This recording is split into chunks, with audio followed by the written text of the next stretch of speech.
Hello दोस्तों।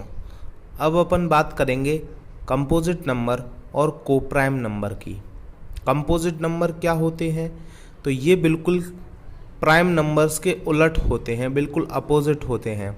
Prime numbers में हमने क्या जाना था कि जिनके सिर्फ दो फैक्टर्स हों, है ना, और वो दो फैक्टर्स कौन से हों? एक से डिवाइड हों और खुद से।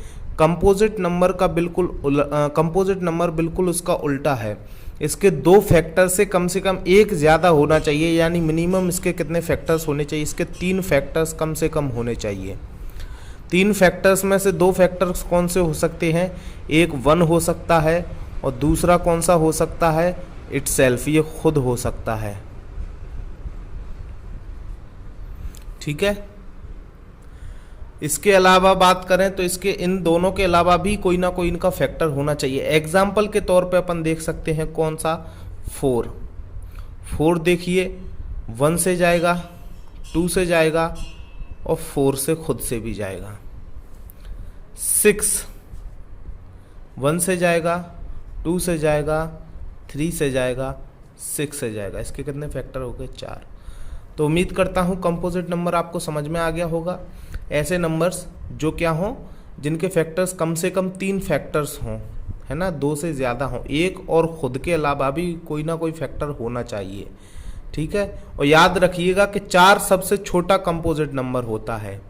ठीक है, इस चीज़ का ध्यान रखना। 4 सबसे छोटा कंपोजिट नंबर होता है और 1 ना तो कंपोजिट नंबर होता है और ना ही प्राइम नंबर होता है। अगर 1 का आपसे कोई पूछे कि 1 कौन सा नंबर है, तो आप उसको बताएंगे कि ना तो भैया ये प्राइम नंबर है, ना ही ये कंपोजिट नंबर है, ये सिर्फ एक ऑड नंबर है। अब अपन बात करते हैं कोप्राइम नंबर की। कोप्राइम नंबर की अगर अपन बात करें तो कोप्राइम नंबर कभी भी सिंगल नहीं हो सकता, ये हमेशा पेयर में चलेंगे। अब आपसे कोई पूछे कि मैंने 8 लिख दिया, बताओ ये कोप्राइम है कि नहीं, तो कोई भी ऐसे नहीं पूछ सकता, ये गलत है। आपको 2 नंबर दिए जाएंगे तभी आप बता सकते हो कि ये प्राइम नंबर, ये कोप्राइम नंबर है या नहीं। जैसे मैंने लिखा बेटा 8 लिखा और मैंने 15 लिखा। ठीक है। अब मैं 8 के फैक्टर लिखता हूँ तो देखो 8 1 से जाएगा, 2 से जाएगा, 4 से जाएगा और 8 से जाएगा। मैं 15 के फैक्टर लिखता हूँ, 1 से जाएगा, 3 से जाएगा, 5 से जाएगा और 15 से जाएगा। तो कोप्राइम नंबर वो नंबर होते हैं बेटा जिनमें 1 को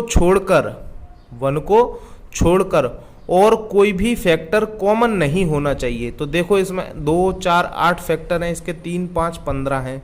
क्या इन तीनों में कोई ना कोई कॉमन मिल रहा है? नहीं मिल रहा है। तो ये दोनों के दोनों कैसे हैं? ये कोप्राइम नंबर हैं। अगर मैं तुमसे पूछूं कि 5 और 15 का बताओ ये कोप्राइम है कि नहीं, तो बेटा देखो 5 क्या है, इसके फैक्टर क्या होंगे? 1, और इसके कितने हो, इसका कौन सा हो गया ये? 5, 1 5, 2 फैक्टर हो गए। 15 के फैक्टर कौन से होंगे? यही वाले 1 3 5 15। अब देखो 1 तो सेम है इसमें, लेकिन इसके अलावा भी देखो 5 जो है कॉमन निकल रहा है इसमें। तो ये क्या कोप्राइम नंबर होंगे ये दोनों?